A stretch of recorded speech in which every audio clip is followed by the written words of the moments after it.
vous écoutez l'épisode 162 du podcast Mes trucs de prof, dans lequel je vous parle de feedback et de son importance dans la pratique enseignante. Je suis Émilie Lefatan, je suis formatrice et coach professionnelle spécialisée dans l'accompagnement des professionnels de l'enseignement, de l'éducation et de la formation.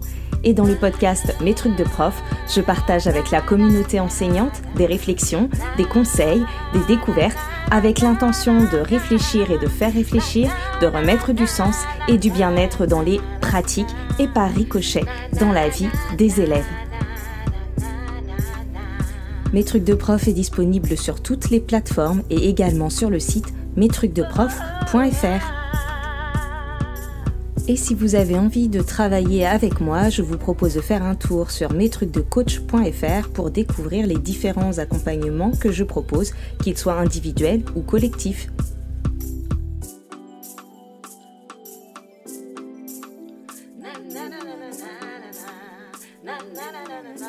Bonjour à toutes et à tous, je me réjouis de partager avec vous cet épisode sur le feedback et d'enfin réussir à l'enregistrer parce que c'est un épisode que je couvre depuis assez longtemps. Je pense qu'il est dans ma liste d'épisodes à faire depuis même plusieurs années, mais je crois que j'avais besoin de le maturer avant de pouvoir vous en dire tout ce que j'ai envie de vous dire aujourd'hui. Et en même temps, c'est un sujet dont je vous ai parlé en filigrane dans plusieurs épisodes. Le mot feedback, c'est un mot que j'adore, même si je sais que parfois utiliser des mots anglais hérisse le poil de certains et certaines, il fait pour moi partie de ces mots qui n'ont pas de réel équivalent en français. Je l'utilise énormément et ce qui m'a d'ailleurs valu à plusieurs reprises des gentilles petites moqueries en formation parce que c'est un mot que j'utilise beaucoup. Et je me souviens d'ailleurs que sur les premières constellations du plan français que j'avais accompagné en 2020-2021 quand j'étais conseillère pédagogique, c'était devenu un petit jeu avec un enseignant qui se reconnaîtra s'il écoute un jour cet épisode, où il notait avec amusement à chaque fois que j'utilisais le mot feedback. Je crois que dans cet épisode, je vais exploser les compteurs. Donc, j'ai envie dans cet épisode de clarifier ce qu'est le feedback et à quel point il est et devrait être partout. Et puis, je vais également vous dire comment l'utiliser, comment faire des feedbacks, comment les identifier et parfois aller les chercher. Et je vais commencer par aborder leur importance pour tous, pour les élèves, comme pour les adultes, pour les enseignants, comme pour les formateurs, les IEN, les parents, pour tout le monde en fait. Et cet épisode, il va rejoindre les quelques autres épisodes qui existent déjà dans la catégorie « Les indispensables » que vous pouvez trouver sur mon site mestrucsdeprof.fr. Dans cette catégorie, j'ai mis les épisodes qui me semblent pour moi être indispensables, être la base de tout ce que je dis dans d'autres épisodes. Donc, qu'est-ce que c'est que le feedback ? En premier lieu, le feedback, c'est l'ensemble de toutes les informations, on va dire sensorielles, c'est-à-dire ce que nous voyons, ce que nous entendons, ce que nous touchons, ce que nous sentons, etc., qui va permettre à notre cerveau de comparer les effets de nos actions, donc ce que nous faisons, avec les prédictions que nous avions faites avant, ce que nous pensions qu'il se passerait. En gros, je fais quelque chose, j'imagine consciemment ou pas, qu'il va en résulter une autre chose. Et en fonction de la réalité, soit ça se passe comme j'avais prévu et mon cerveau va confirmer la prochaine prédiction, soit au contraire, il va recevoir un signal d'erreur et donc dans ces cas-là, il va pouvoir corriger la prochaine prédiction et donc réajuster la prochaine action. Et ça, en fait, on le fait tout le temps. C'est pas seulement professionnel, c'est quelque chose qu'on fait tout le temps. Par exemple, si je mets, je prends un exemple personnel, mais quand je mets ma bouilloire en fonte sur le feu à fond, et je me dis que ça va bouillir plus vite si je le mets à fond et que ce sera bien chaud comme j'ai envie. Donc ça, c'est ma prédiction. Et en fait, en effet, ça bout très très vite, sauf que du coup, ça déborde avant que je n'ai le temps de réagir, parce que je pensais avoir le temps de m'occuper de mes tartines en même temps. Et du coup, mon cerveau, il reçoit un signal d'erreur qui fait que je vais réajuster les prédictions suivantes. Et comme ça va déborder plusieurs fois, ça a débordé en réalité plusieurs fois dans des contextes différents, avant que je ne réussisse à déterminer qu'il fallait que je mette un minuteur de 3 minutes pour que ça ne déborde pas. Enfin bref, du coup, j'ai j'ai fait des choses, j'ai pensé qu'il allait se passer des choses et la réalité m'a envoyé des signaux d'erreur à certains moments qui ont fait qu'à chaque fois j'ai réajusté et j'ai changé ce que j'allais faire. Donc je vous dis pas combien de prédictions cela m'a pris pour ajuster jusqu'aux 3 minutes. D'ailleurs ça fait bien rire mon conjoint. En tout cas, c'est ce qu'on appelle une rétroaction. C'est d'ailleurs une des traductions possibles du feedback. C'est cette idée de boucle. Je fais quelque chose, je reviens dessus pour pouvoir aller plus loin, encore mieux. Et en classe, eh ben, vous le faites aussi. Vous prenez du feedback pour ajuster vos prédictions. Vous allez prendre des indices, par exemple, dans le comportement des élèves. Vous allez prendre des indices dans ce qu'ils réussissent ou non quand vous leur confiez une tâche. Vous allez prendre aussi des indices sur le bruit, sur l'agitation ou dans les signes de concentration ou de déconcentration. Et vous allez vous ajuster ou ajuster la prochaine fois que vous allez faire quelque chose ou proposer quelque chose, comme dans l'exemple de ma bouilloire. Et donc, en fait, cet exemple, c'est vraiment pour montrer que le feedback est un peu notre mode d'apprentissage par défaut et qu'en apprenant à en faire et qu'en en faisant aussi un ingrédient de base dans nos pratiques éducatives, pédagogiques, andragogiques, quelles qu'elles soient, eh ben, nous allons pouvoir rendre nos pratiques aussi plus efficaces en affinant les feedbacks qu'on va pouvoir renvoyer aux autres ou les situations dans lesquelles on va pouvoir faire en sorte qu'il y ait du feedback. D'ailleurs, le feedback, c'est un des 4 piliers de l'apprentissage qui ont été mis en avant par les sciences cognitives. Et je vous en parlais ça dans l'épisode 14 du podcast qui s'appelait Neurosciences et enseignement. Le feedback, qu'on peut aussi appeler retour sur information, est donc un de ces 4 piliers aux côtés de l'engagement actif, de l'attention et de la consolidation. Et c'est donc une des 4 conditions sine qua non pour qu'il y ait apprentissage. Et puis le mot feedback, il va aussi renvoyer à plusieurs choses, c'est-à-dire qu'à la fois le feedback, c'est cette information qui nous revient après une action, qu'elle nous revienne de la situation en elle-même ou d'une personne, mais ça peut aussi être le nom qu'on va donner à l'interaction au cours de laquelle une personne nous fait un retour sur nos actions. Donc quand on dit on se prend un temps de feedback ou on va se faire un feedback par exemple, là on appelle feedback le moment où on fait le feedback. Donc le mot désigne à la fois le message du feedback, à la fois le moment du feedback, à la fois le concept du feedback. Au printemps 2023, je crois, une coachée m'a conseillé un livre sur le feedback, donc c'était le livre de Stéphane Mouriou, en me disant « Il te plaira ». En écho sûrement à des choses qu'on s'était dites pendant le coaching. Et en effet, donc je l'ai acheté, je l'ai lu, et je le conseille désormais à mon tour dès que j'en ai l'occasion. Et donc dans son livre, Stéphane Mouriou, il explique que le feedback, c'est fait pour faire grandir. Et d'ailleurs que le terme feedback lui-même pourrait traduire l'idée de nourrir en retour.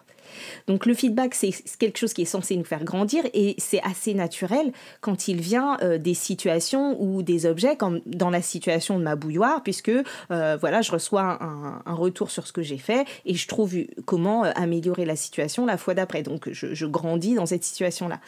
Mais quand le feedback est donné par un humain, le fait de faire grandir et vouloir nourrir en retour, ça devient un prérequis, ça devient une intention, voire même un état d'esprit qui doit être préalable en fait au feedback de la part de la personne qui va faire ce feedback-là. Si on n'a pas cette intention-là, si on n'a pas l'intention en faisant un feedback, de faire un feedback qui va faire grandir quelqu'un et qui va la nourrir en retour suite à une action qu'elle a faite, alors soit on ne dira rien et on ne fera pas de feedback du tout, soit on va faire quelque chose, on va dire quelque chose, mais qui sera autre chose qu'un feedback. On ne va pas avoir l'intention de faire grandir la personne et à ce moment-là, on va juste lui faire un compliment ou une critique ou dire autre chose, mais ce ne sera pas un feedback. Et le truc, c'est que si le feedback, en fait, est censé nous nourrir et nous faire grandir, quand on n'en a pas, quand il nous manque du feedback ou quand il est mal fait, ça peut nous désengager ou ça peut affecter notre image de nous-mêmes. Et ça, c'est valable pour nous, en tant qu'enseignants, vous qui écoutez, mais n'importe quel professionnel, n'importe quel adulte, mais c'est valable aussi pour les élèves. Donc, quand on n'a pas assez de feedback, on n'est pas assez nourri pour bien grandir et on se désengage ou on a une mauvaise vision de nous-mêmes. Donc il existe différentes sortes de feedback. Nous avons vu au début que le feedback, il envoie 2 messages. Soit le premier message qui va être continue, ça fonctionne bien comme ça, soit un autre message pour corriger quelque chose qui n'a pas fonctionné. Et le message, ce serait fais autrement, ça ne fonctionne pas comme tu voulais ou que ça ne fonctionne pas comme ça devrait. Et pour identifier ces 2 types de feedback, on entend parfois feedback positif pour le premier et feedback négatif pour le second. L'idée derrière ça, c'est de se dire que le feedback positif, il l'encourage à continuer comme ça, il valide quelque chose, alors que le feedback négatif, il envoie le message, le signal d'erreur pour corriger derrière. C'est assez clair et en même temps, le mot négatif pourrait induire une incompréhension qui pourrait laisser croire qu'on peut être juste négatif et que c'est un feedback. Et c'est pourquoi j'aime assez les mots proposés à la place par Stéphane Mouriou dans son livre. Il va proposer donc soit du feedback positif et celui qui n'est pas positif, ce serait du feedback correctif. Pour remplacer cette idée de négatif, pour dire que l'idée, c'est vraiment qu'on est dans une intention de faire grandir et de corriger quelque chose pour que ça se passe mieux après, qu'on va être tourné vers le futur. Et qu'il ne s'agit donc pas juste de pointer du doigt ce qui n'a pas été, mais de pouvoir transformer ça en qu'est-ce que je fais demain, comment je transforme ça, comment j'apprends de cette erreur. Et donc l'idée de se dire qu'on fait un feedback correctif, je suis assez d'accord pour dire que ça induit davantage cette idée de faire grandir l'autre. Et donc, il n'y a que 2 types de feedback qui sont tous les 2 des feedbacks constructifs, puisqu'ils permettent à tout le monde d'avancer et de progresser. C'est le feedback positif qui nous permet de prendre conscience de ce que nous faisons efficacement, et le feedback correctif qui va nous permettre de progresser à partir de ce qui n'a pas forcément bien fonctionné ou qui n'était pas forcément très efficace ou souhaité. Et du coup, dans cette logique de 2 feedbacks qui se veulent tous les 2 constructif, eh bien le feedback négatif n'a pas vraiment lieu d'exister parce que faire un feedback, ça ne consiste pas à lister ce qui a été mal fait dans le passé et d'appuyer dessus, mais plutôt de se focaliser sur ce qui pourra être mieux fait dans le futur. Un autre point important qui découle de ça, c'est l'importance et la nécessité de faire des feedbacks positifs. On n'a pas seulement besoin de savoir ce qu'on doit perpétuellement améliorer, ce qui va nous renvoyer une image de ce n'est jamais assez et façonner aussi d'une certaine manière le regard que nous portons sur nous-mêmes. Nous avons besoin de savoir ce que nous faisons correctement et sur quoi nous pouvons nous appuyer. Quels sont nos points d'appui, quelles sont nos forces, qu'est-ce qu'on fait déjà bien, qu'est-ce qui est déjà là pour pouvoir ensuite continuer de progresser. Et ça, c'est une chose importante quand on enseigne, mais aussi quand on forme, parce que c'est souvent ce que je dis aux personnes que j'accompagne quand elles se lancent dans la formation, par exemple, et j'ai fait pareil au début, on pense qu'il faut absolument trouver des trucs à corriger dans la pratique de l'autre, et on finit par ne se focaliser que sur ça, ce qui va d'ailleurs entacher la relation et aussi l'estime professionnelle de tout le monde, de celui du coup qui n'arrive pas à tout le temps trouver des trucs à corriger et de celui qui est perpétuellement en train de se faire corriger. Et donc, avant toute chose, avant de se focaliser sur les feedbacks correctifs, en fait, il est vraiment urgent d'apprendre à augmenter la quantité de nos feedbacks positifs. Et ces feedbacks positifs, ils sont loin de n'être que des compliments ou des remerciements. Ils consistent vraiment à dire « Regarde, quand tu fais ça, ça fonctionne, tu obtiens tel et tel résultat, alors continue de le faire. » C'est ça un vrai feedback positif qui va faire avancer. Il s'agit vraiment de mettre des mots sur ce que les personnes autour de nous font bien pour qu'elles puissent continuer de le faire bien. Et déjà, rien que ça, c'est énorme. Ça redonne du sentiment de compétence à l'autre. Et ça, c'est vraiment un ingrédient nécessaire à la motivation et qui va aussi nourrir l'engagement. Et puis, en fait, de toute façon, il n'est pas très efficace de ne faire que du feedback correctif aux gens sans prendre le temps de faire du feedback positif, parce que ce sont justement nos forces, nos points d'appui qui vont nous permettre de mettre en œuvre les ajustements nécessaires pour tirer parti des feedbacks des feedbacks correctifs ensuite. Donc qu'ils soient positifs ou correctifs, les enseignants, et oui, du coup, je vais commencer par parler des enseignants avant de parler des élèves, les enseignants manquent cruellement de feedback extérieur et de feedback positif, notamment sur leur pratique.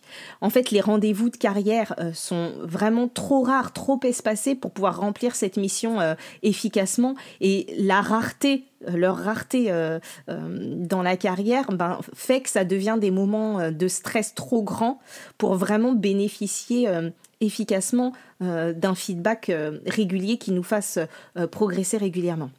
D'ailleurs, dans les différents accompagnements individuels que je fais, souvent, c'est le fait de donner du feedback aux personnes ou de leur permettre de voir comment trouver et voir le feedback dans leur pratique qui leur redonne confiance. Hier encore, dans un coaching, il y a quelqu'un qui me disait avec vraiment beaucoup d'émotion, je me sens capable, après avoir justement identifié les feedbacks qu'elle recevait et qu'elle n'arrivait plus à voir. Donc oui, quand on enseigne, on a finalement peu de feedback extérieur, on est souvent seul dans nos classes et du coup, nous avons peu de validation, peu de retour sur ce que nous faisons bien avant même de parler de ce que nous devons améliorer. Et lorsque nous sollicitons du feedback, c'est souvent parce que nous rencontrons un obstacle ou une difficulté, et donc c'est à ce moment-là qu'on va aller chercher du feedback qui va être du coup du feedback correctif. Mais finalement, on manque cruellement de feedback positif, et ce qui nuit aussi grandement à notre estime professionnelle et qui va créer ces émotions en accompagnement quand on met des mots sur la multitude de gestes non conscientisés et quand on met en avant vos compétences et ce que vous savez déjà faire, etc. Donc, ce que je disais tout à l'heure, rappelez-vous, c'est que le feedback est partout. Ce n'est pas seulement ce que des personnes plus expertes ou des pairs nous disent, c'est vraiment, on a dit que c'était des informations sensorielles que notre cerveau prenait, sauf que parfois on les voit plus. Parfois on fait des choses aussi avec tellement de fluidité que ça devient presque intuitif et on voit plus les feedbacks, on les identifie plus. Et il est pourtant important de pouvoir voir les feedbacks, les différentes sources de feedback et de pouvoir s'autonomiser pour en trouver, puisque le contexte fait que nous n'en avons pas suffisamment quand on est dans sa classe. Donc l'idée, là, c'est de se dire qu'on va pouvoir identifier les différentes sources de feedback qu'on peut avoir ou qu'on peut solliciter aussi sur notre pratique. Et nous devons aussi être en mesure d'aller chercher du feedback positif et pas seulement d'aller chercher perpétuellement du feedback correctif. Et ça n'a rien de narcissique, en fait, d'aller chercher du feedback positif. C'est juste ce qui va nous permettre d'ancrer nos points d'appui et de nous rassurer et de nous dire « Ok, ça, c'est pas mal, ça, c'est bien, ça, je le garde, ça, c'est un geste professionnel, je suis efficace là-dedans, je suis dans ma zone de confort là-dedans, je sais le faire, maintenant, je peux aller plus loin. » On a besoin, je vous en parlais dans l'épisode sur la confiance en soi, on a besoin de perpétuellement faire des allers-retours et de revenir dans notre zone de confort, dans notre zone de compétence pour pouvoir ensuite aller explorer un peu plus loin. Et puis du coup, c'est important de pouvoir aussi contourner le biais de négativité, qui est un biais cognitif qui nous fait nous concentrer sur ce qui ne va pas et qui va du coup nuire non seulement, notre biais de négativité peut non seulement nuire à la qualité des feedbacks que l'on va faire, mais ça va aussi nuire à notre capacité à recevoir des feedbacks positifs, à les voir et à les entendre sans les remettre en cause. Voilà, c'est l'idée d'orienter notre attention aussi sur ce qui va bien, comme on le fait pour nos élèves quand on est dans de l'évaluation positive, comme on devrait le faire en tout cas, et de pouvoir se le faire pour soi-même aussi. Je vous disais donc que le feedback, il est partout. Les feedbacks, ils nous viennent, et là je me focalise sur votre pratique enseignante, ils vont venir du réel, de ce qui se passe vraiment dans votre classe, de vos élèves. Le feedback, ça va venir de ce qui fonctionne et aussi de ce qui ne fonctionne pas pour le feedback correctif, mais apprenons à voir aussi ce qui fonctionne bien et qui nous envoie aussi du feedback positif. Le feedback, il peut aussi venir de nos anciens élèves, ce qu'ils reviennent nous dire de comment ils ont vécu les choses. Ou on peut aussi aller chercher du feedback auprès de nos élèves régulièrement et leur demander quels sont les moments où ils apprennent bien, où ils se sentent bien, qu'est-ce qui les aide dans ce qu'on fait, etc. Le feedback, parfois, il peut venir des retours des parents d'élèves. Le feedback, dans la situation, il peut venir de l'activité de vos élèves, de l'implication qu'ils ont dans certaines tâches, dans certaines activités, etc. Et puis, le feedback, il peut aussi venir de vos pairs. Alors, parfois, c'est un peu à double tranchant, parce qu'on a aussi des personnes qui ne savent pas forcément faire des feedbacks constructifs, c'est-à-dire qui soient soit positifs, soit correctifs, mais pas que négatifs. Et c'est pour ça qu'il est intéressant d'apprendre à faire du feedback et de vous-même donner du feedback positif à vos élèves, mais aussi à vos collègues, profs, AESH, ATSEM, direction, etc. Et pour donner du feedback positif, il ne s'agit pas simplement de dire « Oh, c'est trop bien ce que tu fais », c'est très gentil et toujours agréable à recevoir, mais parfois déjà ça peut être malaisant pour les personnes qui ne savent pas forcément accueillir les compliments, etc. Donc là j'ai bien dit compliments. Et surtout, ça ne dit pas vraiment pourquoi. L'idée, c'est de dire, quand on fait du feedback, c'est de dire en quoi c'est bien. Qu'est-ce que ça permet ? Qu'est-ce que ça permet d'obtenir ? C'est quoi le résultat quand tu fais ça ? Et donc, si je bascule dans ma posture de formatrice, si je dis à quelqu'un « Oh, tu gères hyper bien ta classe » ou « J'adore ta manière de faire la classe », qu'est-ce que la personne, elle apprend et qu'est-ce qu'elle en garde ? Qu'est-ce qu'elle doit continuer de faire finalement ? Surtout si je dis ça à une personne qui débute ou qui fait les choses de manière très intuitive, c'est un joli compliment, mais ça ne fait pas grandir. Ça ne permet pas à la personne de prendre quelque chose de précis. Alors que si à la place, je lui dis tu poses hyper bien le cadre dans ta classe parce que tu vois par exemple quand tu rappelles les règles régulièrement, t'hésites pas à répéter, tu régules suffisamment tôt pour que le bruit n'ait pas le temps de trop augmenter, que t'aies pas besoin d'élever la voix ensuite. Voilà, là c'était des exemples, mais quand je fais ça, je lui donne un geste précis à reproduire. Donc, je ne me contente pas de dire la gestion de classe, c'est canon. Je lui dis en quoi c'est canon et qu'est-ce qu'elle doit continuer de faire pour que ça reste canon. Et ça peut être la même chose avec les personnes qu'on a dans nos classes, les ATSEM, les AESH par exemple. Si je dis à mon AESH « tu t'y prends vachement bien avec Mathilde, tu l'accompagnes vachement bien », je lui fais un compliment, c'est cool, mais c'est pas la même chose que si je lui dis c'est bien ta façon d'accompagner Mathilde parce que tu vois, tu lui relis les consignes systématiquement, mais par contre après tu la laisses faire toute seule et ça c'est top parce que du coup elle gagne en autonomie. Là je lui dis en quoi elle accompagne bien Mathilde. Donc, la première étape pour faire un feedback positif, et un feedback d'ailleurs tout court, même si c'est un feedback correctif, c'est d'avoir l'intention de faire grandir l'autre. Et la deuxième étape, c'est d'aller plus loin que le compliment, mais de préciser ce que la personne pourra continuer de bien faire ensuite pour pouvoir maintenir ce niveau correct et ensuite pouvoir ancrer ça pour aller éventuellement accueillir ensuite plus tard, un autre jour, un autre moment, un feedback correctif. Pour le feedback correctif, c'est la même chose, mais déjà assurez-vous d'abord, quand vous voulez faire un feedback correctif à la personne, que l'autre personne ait envie de recevoir votre feedback, qu'elle soit prête à l'écouter, que ce soit le bon moment. Ne lui imposez pas un feedback correctif alors qu'elle s'y attend pas, qu'elle veut pas. Donc ça me fait penser à mon épisode sur le consentement, mais là on peut aussi demander du consentement. Voilà, j'ai vu que tu as hyper bien fait ça, etc. Si tu veux, je peux te faire des propositions pour aller encore plus loin. Est-ce que c'est le moment ? Est-ce que tu es prêt à l'entendre ? Est-ce que tu veux qu'on en parle ? Ou n'hésite pas à revenir vers moi si tu as envie qu'on en discute. Et laisser la personne venir chercher son feedback. Et puis, l'idée aussi, quand on fait du feedback correctif, c'est de réussir à prendre appui sur ce que la personne sait faire, et donc sur du feedback positif, et de vous focaliser sur comment mieux faire la prochaine fois, sans vous appesantir sur ce qui n'a pas fonctionné, sans faire la liste de t'as pas bien fait ça, et puis ensuite à ce moment-là en plus t'as pas bien fait ça. C'est plutôt la prochaine fois, ce qui pourrait être intéressant, c'est de faire telle chose. Donc efforcez-vous de trouver ce qui fonctionnait déjà, et puis utiliser et d'ailleurs plutôt que et puis donner ce qui pourra être fait de mieux la prochaine fois.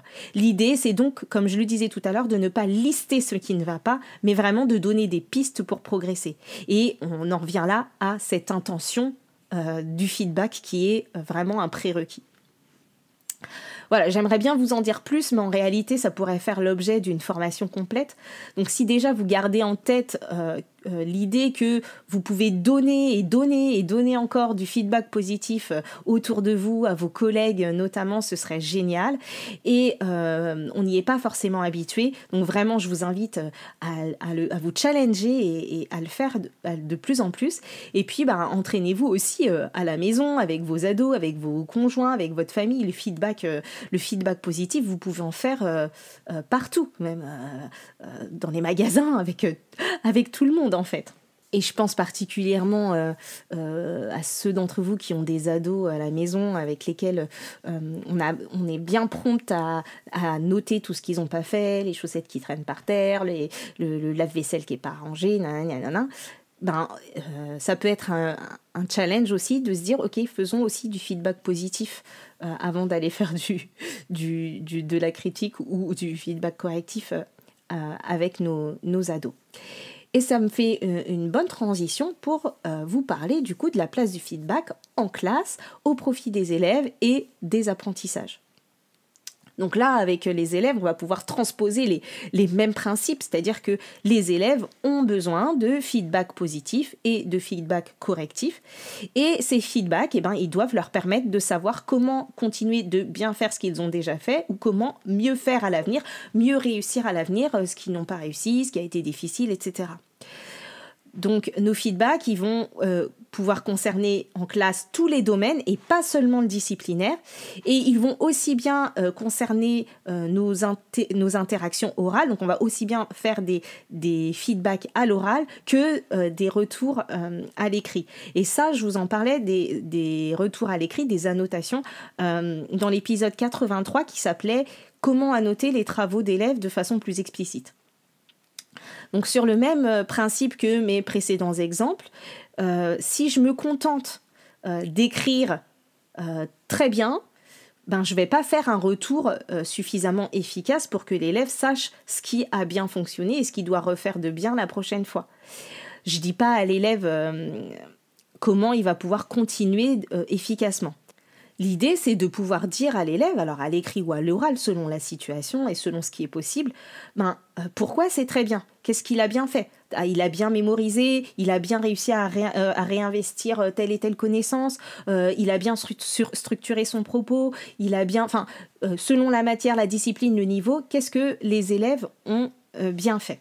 Alors évidemment, on ne va pas pouvoir faire ce genre de feedback complet, précis, dans toutes les situations d'apprentissage. Et c'est pas forcément nécessaire tout le temps, parce que sinon on s'en sort pas. Parce que parfois, l'erreur, de fait de signifier juste l'erreur en elle-même et de savoir que à tel endroit je me suis trompée, des fois c'est un feedback correctif suffisant quand les élèves sont en mesure de rectifier tout seuls. On ne va pas toujours tout détailler. Mais ce qu'il est important de savoir, c'est que dans tous les cas, le feedback, il a besoin d'être le plus immédiat possible après l'erreur, le plus rapproché du moment où on fait l'erreur. On sait que un feedback qui est différé et qui est très loin est beaucoup moins efficace, voire pas du tout. Donc l'idée, c'est vraiment d'avoir une réflexion autour de ce feedback et de savoir sous quelle forme on va pouvoir s'assurer que les élèves vont avoir du feedback, ça ne va pas forcément passer par nous, et quel type de feedback va leur être utile à ce moment-là. Concernant la manière de faire des feedbacks aux élèves, il y a un autre épisode du podcast où je vous parlais de feedback et qui est aussi d'ailleurs dans ma liste d'indispensables, c'est l'épisode 46 sur l'attitude VIP de Mireille Brigaudio. VIP, c'est pour valoriser, interpréter et poser l'écart. Et donc le VIP, en ce qui me concerne, a été vraiment à la base de ma pratique enseignante. Je l'ai appris de Mireille Brigaudio elle-même et de ma prof d'IEFM, Solange Bornaz, que je salue si elle m'écoute un jour, quand j'étais à l'UFM. Et c'est vraiment une attitude, une façon de faire le feedback assez efficace qui va pouvoir être réalisée dans presque toutes les situations d'apprentissage. Donc je ne vous en dis pas plus, je vous laisse aller écouter l'épisode 46 pour en savoir plus, mais vraiment ce que je peux juste vous dire, c'est que l'attitude VIP, elle va permettre, comme le dit d'ailleurs Roland Guagou, de chercher ce qu'il y a de juste dans une réponse fausse pour pouvoir ensuite en faire un retour, un feedback aux élèves avant de poser l'écart, et le fait de poser l'écart, c'est ce qui va constituer le feedback correctif. En classe, il y a des feedbacks, ce que je vous disais tout à l'heure, c'est qu'il y a des feedbacks que nous allons faire, nous, directement aux élèves, et puis il y a des feedbacks que nous allons organiser. Je m'explique, c'est-à-dire qu'on ne peut pas être partout, tout le temps, et faire du feedback à chaque élève, à chaque fois qu'il fait quelque chose ou à chaque fois qu'il fait une erreur. Alors, du coup, ce qu'on va faire, c'est qu'on va s'assurer, parce que nous mettons en place dans la classe, par les modalités, par l'organisation de classe, on va s'assurer que les élèves aient du feedback. Par exemple, si nous laissons les élèves en autonomie et qu'ils disposent d'une autocorrection pour quelque chose qu'ils ont à faire seuls, et bien là, en proposant une autocorrection, on s'assure qu'ils aient du feedback immédiat sur l'exercice qu'ils viennent de réaliser, même si nous ne sommes pas disponibles parce qu'on est en train de faire du feedback, par exemple, à quelqu'un d'autre.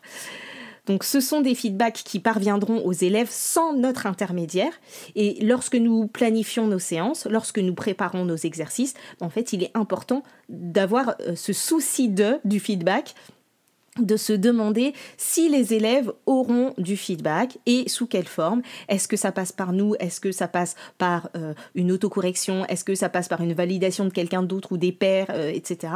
Mais de se questionner sur le feedback qu'on va pouvoir leur donner de manière la plus immédiate possible. Et concernant les feedbacks que nous faisons aux élèves, ceux-là vont avoir différentes fonctions. Soit ils vont permettre, à l'instar du VIP, de valoriser ce qui est déjà là, ce qui est correct, tout en indiquant l'écart, c'est-à-dire le chemin qui reste à parcourir aux élèves. Et donc ça, c'est le V et le P du VIP. Le feedback, il peut aussi avoir pour fonction d'inviter les élèves à mettre des mots sur leur stratégie, sur leur procédure, sur leur pensée. Et dans ce cas-là, on va dire que c'est un feedback qui va avoir une fonction métacognitive, et c'est ce qu'on va d'ailleurs retrouver dans la phase I du VIP. On peut aussi faire des feedbacks qui vont plutôt avoir une visée méthodologique et qui va davantage se centrer sur comment les élèves se sont organisés, comment ils ont fait les choses et comment ils peuvent peut-être mieux s'organiser la prochaine fois, sans que ce soit tourné vers l'apprentissage en lui-même ou vers la tâche, mais plus vers comment ça s'est passé sur le processus. Et donc, c'est différentes fonctions que peuvent avoir les feedbacks que nous faisons aux élèves. Et d'ailleurs, vous trouverez sur le site Canotech une courte vidéo hyper claire sur ces différents types et fonctions des feedbacks. Je vous mettrai le lien avec l'épisode. Et dans cette vidéo, on y explique notamment que les feedbacks que nous faisons aux élèves, ils doivent vraiment se centrer sur la tâche ou sur le processus, mais éviter de faire des feedbacks sur la personne, sur les élèves. Parce que quand on fait un feedback sur la personne, sur ce qu'ils sont, on va les enfermer dans des étiquettes et ça va devenir des jugements de valeur, des jugements de leur personne. Et ça, je pense que je vous en parlais dans l'épisode 67, où j'évoquais la différence entre état d'esprit fixe et état d'esprit de développement. Quand on met des étiquettes, que ce soit des étiquettes positives ou négatives sur l'élève, en fait, on les enferme dans un état d'esprit fixe, comme s'ils sont comme ça, et pas dans un état d'esprit de développement qui va leur permettre de progresser à partir de leurs erreurs. Donc, quand on fait un feedback, c'est sur la tâche, sur ce que l'élève a fait, sur le processus, sur comment ça s'est passé, mais pas un feedback sur tu es comme ci ou tu es comme ça, pas sur leur personne. Ce qu'il est important de retenir, c'est que pour nous, comme pour nos élèves, le fait de recevoir des feedbacks positifs sur nos réussites, ça va renforcer notre motivation, et celle des élèves donc, et ça rend plus autonome. Et ça va dans le sens de la théorie de l'autodétermination des psychologues Deci et Ryan, qui présente le besoin d'autonomie, le besoin de compétence, de se sentir compétent, et le besoin d'appartenance, donc ces 3 besoins, comme les 3 principaux leviers de motivation. Et donc, le feedback positif notamment, va contribuer à développer un sentiment de compétence. Ça va contribuer aussi à développer notre autonomie et nous rendre plus capables tout seuls d'avancer et de progresser grâce au feedback qu'on aura reçu. Et ça nous met aussi en lien avec l'autre quand on reçoit un feedback d'une autre personne, notamment un feedback positif, ça nous met en lien avec les autres personnes. Et donc, le feedback, c'est à la fois un ingrédient inconditionnel de l'apprentissage, c'est même presque un état d'esprit, une façon de parler, c'est aussi un moment, c'est un type d'interaction. Le feedback, c'est aussi un geste professionnel et un ingrédient pour la motivation et l'engagement. Donc voilà pourquoi je l'affectionne tant et que je le cite tout le temps. Et il y a un autre aspect du feedback que j'aimerais aborder avec vous, c'est le fait aussi qu'il y contribue à améliorer la créativité. Ça, c'était quelque chose que dont j'ai pris conscience il y a 2 ans, alors que j'assistais à une conférence. C'était pour les 20 ans du magazine Cerveau et Psycho, et je me souviens des propos de la chercheuse Emmanuelle Voll qui travaille sur la créativité. Et donc la créativité est un autre sujet qui me tient à cœur et que j'ai déjà abordé dans le podcast. Et donc Emmanuelle Voll disait que la créativité, ça dépend pas seulement de la capacité à générer tout un tas d'idées nouvelles et novatrices grâce à notre pensée divergente, mais que ça mobilisait aussi de la métacognition pour pouvoir contrôler en fait le résultat de cette génération d'idées, pour pouvoir vérifier que l'efficacité en quelque sorte de cette génération d'idées. C'est-à-dire que on a besoin de pouvoir voir si toutes ces idées qu'on a, elles vont dans le sens du besoin, de la demande, de la consigne, etc. Et il y a donc des études qui ont montré que le fait de recevoir des feedbacks pendant la tâche créative, ça avait des effets bénéfiques sur la performance créative.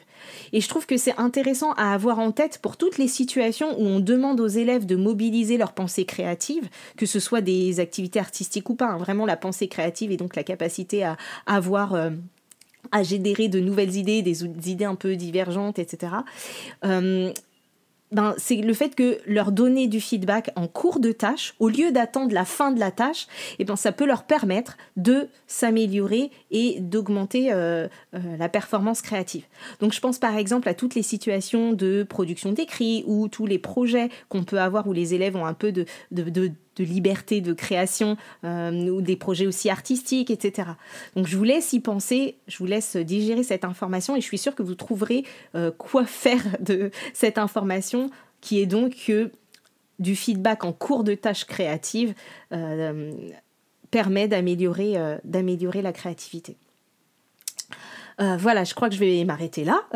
J'espère que vous repartirez en tout cas de cet épisode avec l'intention de diffuser et de distribuer des feedbacks positifs à vos élèves, mais aussi à votre entourage professionnel et personnel, et que vous aurez également envie de partir à la recherche des différentes sources de feedback positifs que vous pouvez avoir pour renforcer votre sentiment de compétence et votre motivation au quotidien dans votre pratique.